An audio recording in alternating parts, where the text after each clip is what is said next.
Synthèse de la méthadone. Alors ça commence comme d'habitude avec LDA, donc il faut trouver un proton acide. Le proton acide, on nous indique qu'il y en a un quelque part sur la 2,2-diphényl, sur le 2,2-diphényléthanal. Il n'y a pas 36 000, c'est toujours en un H, en alpha d'un groupe électroattracteur. Des groupes électroattracteurs, on a le carbonyle ici, et on a même les deux phényls, donc ça va pouvoir stabiliser énormément la base conjuguée, donc on va chercher le H en alpha qui est sur ce carbone, bien sûr. Donc on y va. Donc on justifie qu'on peut effectivement l'arracher, ce H en alpha, et pour ça on se sert de la mésomérie de la base conjuguée, en disant que, encore une fois, on peut arracher ce H, puisque si on l'arrache, on forme cette base qui est stabilisée par conjugaison via le groupe électroattracteur de ce côté-là, d'accord, qui forme donc l'énolate ici. Donc je vais noter PH pour raccourcir. Mais on a également de la conjugaison avec les aromatiques ici, qui permettent donc de conjuguer sur les cycles. Alors, que je me trompe pas, on est comme ça, voilà, et on arrive ici. Donc, qu'est-ce que j'ai fait moi? Donc on est comme ça, voilà, celui-là, on ne bouge pas, et donc on est, voilà, là. Donc ça permet de justifier l'aromaticité, donc évidemment, on peut, la conjugaison, donc la stabilité de la base, pardon, et donc on peut évidemment conjuguer ici, on aurait aussi pu faire de l'autre côté, sur ce phényl, il est hyper stabilisé, et donc on obtient de toute façon, dans tous les cas, l'idée c'est qu'on obtient donc un carbanion, et ce carbanion va servir de nucléophile, donc c'est ce qui m'intéresse moi, c'est ce carbanion là que je vais faire réagir donc sur un électrophile, et un électrophile, ça tombe bien, j'en ai un avec celui-ci, et celui-ci, donc on va pouvoir faire une substitution nucléophile sur ce carbone là qui a un groupe partant. Alors la substitution nucléophile, si on demande plutôt SN1 SN2, je vous rappelle que le carbocation ici est stabilisé par mésomérie, donc c'est plutôt une SN1. Bon, toujours est-il qu'on obtient donc à la fin la molécule suivante.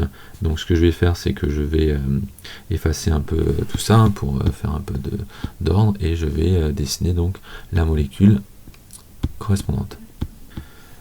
Donc on obtient ce composé là. Ce composé, donc on a eu une création de liaison carbone-carbone à ce niveau-là, je vous l'ai mise en rouge, et donc on rajoute ensuite HBr. Alors HBr, ça c'est une hydrohalogénation, je rappelle rapidement, quand vous avez un alcène avec HBr, on fixe le H sur un des deux carbones, sauf que si on le fixe sur celui que je viens de faire, on a le carbocation qui est intermédiaire, qui est plus stable, et donc qui va préférentiellement conduire au produit majoritaire, et donc on va avoir le brome qui se fixe ici sur la molécule. Donc on va obtenir, partant de A ici, on va obtenir B, qui est donc quasiment la même molécule avec un brome en plus sur donc le carbone ici. Voilà. Donc ça c'est la molécule B. Ensuite on fait une substitution nucléophile puisqu'on rajoute un azote, voilà, une amine. Donc ça avec son doublé non liant là, on va pouvoir faire une SN en expulsant donc le groupe partant Br. Alors là, la SN, est-ce que c'est une 1 ou une 2? Comme le carbone est secondaire, c'est pas évident. Il faudra avoir le solvant et d'autres conditions. Donc on récupère à la fin cette molécule-ci, en espérant que je ne perde personne. Voilà, on est comme ceci. Voilà. Donc ça, c'est la molécule C. Et donc ensuite on fait intervenir un organe magnésien qu'on hydrolyse en milieu légèrement acide. NH4Cl, c'est NH4+, c'est l'ammonium, c'est un acide doux pour éviter de faire la déshydratation de l'alcool obtenu. Donc l'organe magnésien est MgBr. Là c'est un mécanisme d'addition nucléophile. On vient avec ici ce doublé là, d'accord, qui a la propriété donc d'être nucléophile, puisque on a une inversion de polarité, hein, c'est le carbone ceci qui est delta moins et le magnésium qui est delta plus. Donc là on peut faire une addition nucléophile, et donc on obtient comme produit à la fin, pareil, on a augmenté la chaîne carbonée avec cette fois-ci l'organe magnésien.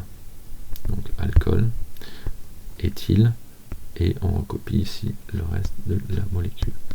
Voilà, donc ça c'est la molécule D si je ne me trompe pas.